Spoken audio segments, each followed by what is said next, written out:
Sattar sir आपल्या सोबत आहे। सर तुम्हाला नुकतेच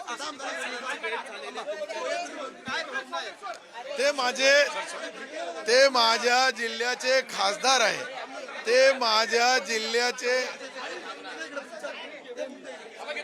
ते माझे जिल्ह्याचे खासदार आहे आणि खासदारांची आणि मंत्र्यांची भेट हे चूक नाहीये।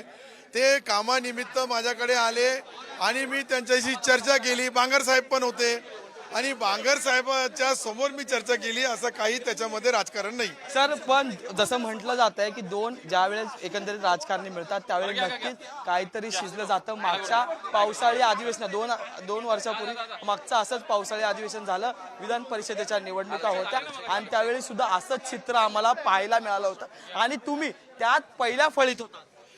मी पहिलेच बोललो की मी शिंदे साहेबाचा कार्यकर्ता आहे, पहिल्या फळीचाच कार्यकर्ता आहे।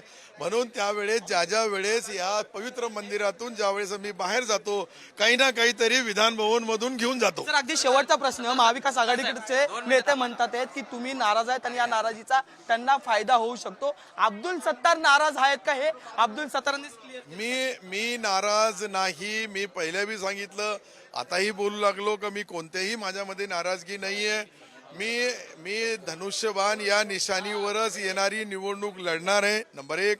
नंबर 2, आमच्या जिल्ह्याचा काही राजकारण मराठवाड्याचा आहे त्याच्याबद्दल मी बोललो का मुख्यमंत्री महोदय जे निर्णय घेतील तो माझ्यासाठी अंतिम। राष्ट्रीय सोबत आले तर घेणार का तुम्ही?